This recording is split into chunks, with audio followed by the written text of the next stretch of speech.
What's up, everybody? So I've been a little busy with Christmas and all that, so I apologize for not posting a video in a minute. I am trying to update how much content I post and whatnot, trying to get more videos out, but you know, this takes time. I do have a few ideas of like some other content that I'm going to be making soon. However, although some of that content may not be PK related, I decided to make a quick video today that is PK related, taking a little bit of inspiration from Faceform's last video where he talked about the combo with Ib. So I'm not going to talk about that specific combo. I believe he said pretty much everything that needed to be said. The combo requires too many bricks. It leans on to regard as a normal summon, etc., etc. However, I'm going to talk about a new card coming out in Phantom Nightmare.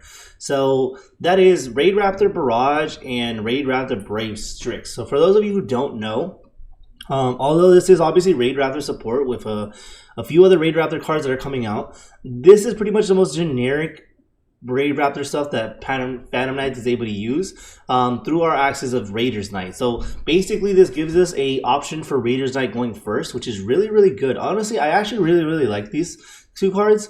The only problem is that they do have a confliction with the Horus build. If I was playing a non-Horus build, I'd probably be main decking these. However, in the Horus build, I am thinking of siding them.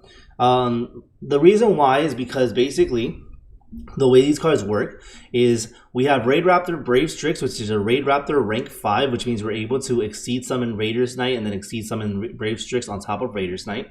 And basically it has an effect that allows you to detach a material from this card, set one Raidraptor spell and trap card directly from the deck.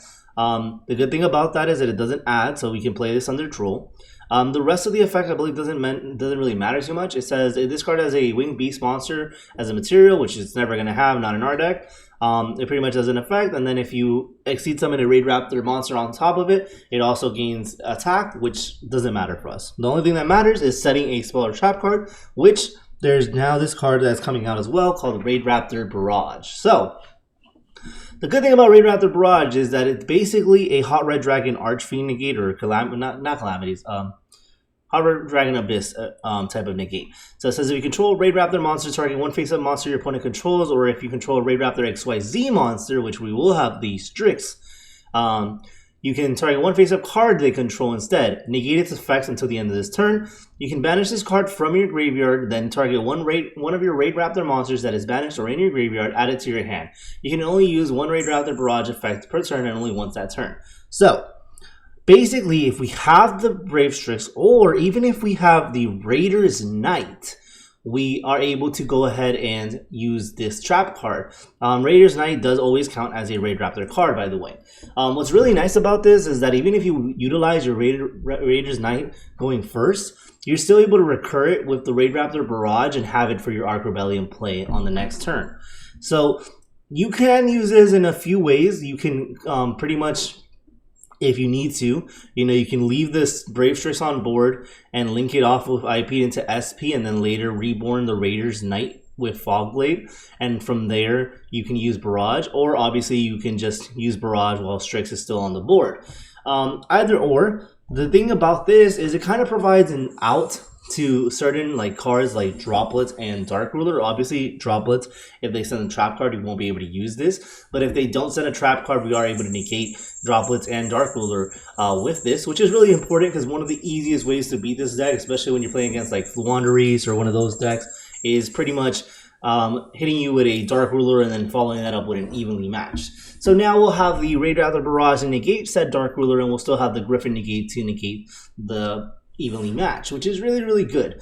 Of course, there are some fallbacks. If we are making Brave Strix, that means we're not making the Evil Swarm Nightmare, which is very important because obviously it's a double interruption as opposed to a single interruption. However, I think post side game 2 and 3 it's actually completely worth it, as cards like Dark Ruler and Droplets are more likely to come down. Furthermore, there are other matchups in which it can actually matter. Of course, I personally think, especially in the Horus version, we are still going to be playing the Evil Swarm Nightmare, and honestly, in a regular PK deck, I'd probably still be playing the Time Thief and either siding this, or honestly, you have enough space in that version since you're not running the rank 8s to just play it in the main deck, but I still would probably side deck the Barrage, probably. You could main deck it if you'd like, but personally speaking, in the Horus version, the first issue with the Barrage is that we already have the Dumatef, the Happy, the Draco Bag, and the Griffin as bricks. I also run a Legal Knight, but obviously not everyone does. So we don't want to really add on to those bricks because honestly, it's not necessary. Also going second, obviously Raidraptor Barrage does absolutely nothing for you. So I'd rather just end on an Evil Sword Nightmare game 1, and then game 2 and 3 side into the Raidraptor Brave Strix to be able to play around Dark World and card like that. Obviously this is kind of format specific based on what people are siding, but if you think that's something that they might side against you, it's definitely worth the side pattern. It also diversifies your board because it gives you other interruptions outside of just a monster negate. Like monster plays in the monster zones. Like if you even if you get Spear Motor or something, if they still keep this, you know, or if you reborn it off of Raider's Knight, you know, you still have Fogblade in that. So the other issue that I'm going to showcase now is basically why it's a bit of an issue with the Horus engine. Basically the problem comes here. So let's suppose we draw an actual, well, I mean the hand's playable, but we need to have King Sark for it to actually like matter. So we're just gonna put King Sark in our hand. Hold on, really annoying. Just draw it, draw it. Nope, don't draw it. Okay, but this hand is perfect. I'll just add a King Sark. Alright, so adding a King Sark. We'll put back the droplets. Alright, so here is the issue, basically. So if you guys remember from my last video, what I mentioned was that if you go into Photon Lord, you are unfortunately unable to go into to Evil Storm Nightmare or IP. You have to sacrifice one of the other two. This is because basically between the Photon Lord, the Token, and the Griffin, you're occupying too many zones to make it, and I'll showcase this now. So basically, let's say we pitch this, and pitch that, and we dump those two names, make Photon Lord. I'm not gonna play this optimally. I'm just gonna play it like I'm not even thinking about the play. I'm just showing like how it's gonna basically affect the zone. So you know, if you see that there's a better line, I'm not trying to find the best line right now. So basically you go Photon Lord here, and this now you haven't searched at this point. This would be in the deck. You haven't searched at this point, so you can still negate Droll if you need to, and you can negate the Ash on the Water Enchantress, etc., etc. So now you go effect, you grab the boots. We'll normal special summon the boots and make Cherubini, which then Cherubini will dump the Water Enchantress. Water Enchantress will grab right, which will grab Draco back. Or Faithful, and then that's going to eventually add Draco back. We could just activate Italy here for that. Doesn't really matter. Or we could just pitch the Italy, to be honest, to get the Unsteady. Summon. Token. And then we grab Griffin. Again, this sequence is probably not the best. We probably honestly not. What I probably would have done is actually search Griffin first, then pitch Italy. That way we would have had Griffin on board before Mseti, so that way we play around Nib even more. But then, if they wanted to nib us, they could easily do it. And then here is where you go Barrage. And then Barrage takes off and uses its effect, and here's where you find the issue. So essentially now we have only 2 zones to work with. So even though we have all this gas in Graveyard and can probably put up 5 bodies, it doesn't really matter, as once we go effect of this and search for a Fogblade, for example, and summon Torn Scales, if we pitch something and summon another thing, what we'll be at a situation where basically we won't be able to play further, because you can either go Levy and then end on SP, and then you have 1 zone left, but you can't really do anything with the zone because you can't make more materials. Or you can just go Break Sword, which probably what I would do here is probably just use effect, pitch the Draco back would equip. I'd send the other Fogblade or Wings, it doesn't really matter, but I think the other Fogblade is better. Reborn something. And then here I would make Break Sword, because then Break Sword would get popped. Summon 2.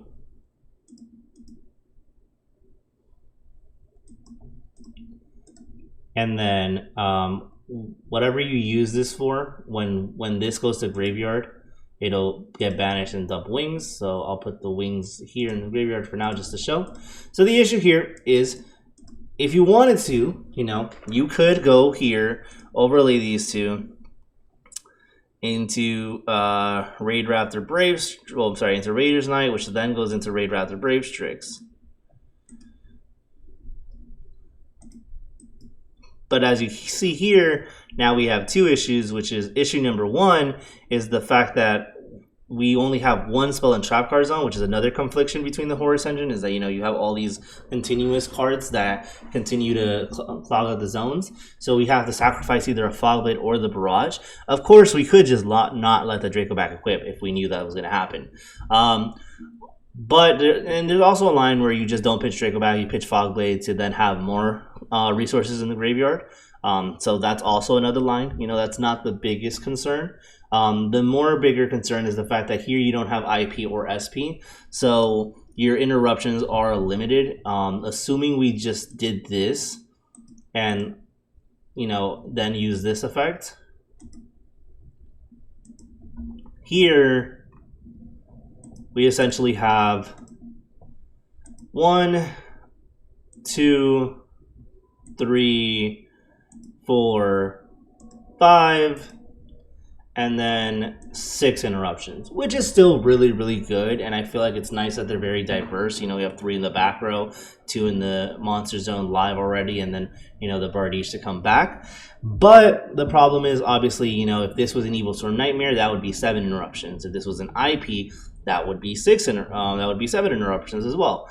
So, you know, there are sacrifices that are made, but honestly, in this board state, maybe I would have still done that and just ended on this type of board, which I think is still a really, really good board. The one thing that's worth noting is, if you want to be very, very risky and say, hey, I want the full amount of interruptions, it is possible to get an IP on board. Essentially, you would have to not summon this and summon this on your opponent's turn. Because then what would happen is your first summon would have been for a Leviair. So your first summon would have been for a Leviair. That Leviair would have reborn the cloak. And then you would have used that wings that's in your graveyard right now to then have made the Break Sword there. And then you would have been able to go IP first. Sorry, not IP first. You would have been able to summon 2. And then I guess what you would have had to do there is, instead of searching here for this, you would have to search for Shade. But I'm sure there's also a line where you could have, if you had another card, you could have linked away the Levy at some point.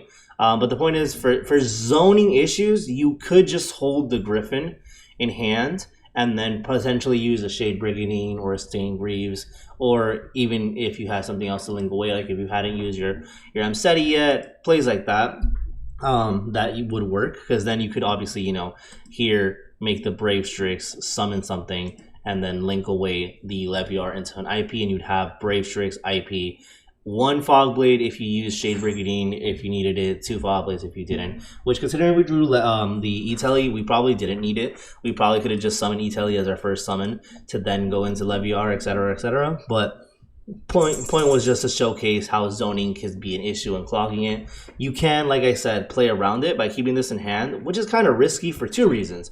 One, this can only be summoned during your opponent's main phase after that, which means that, because you get locked into dark, so it's not like at the end of your combo, even though you will have a free zone, it's not like at the end of the combo you can just summon it.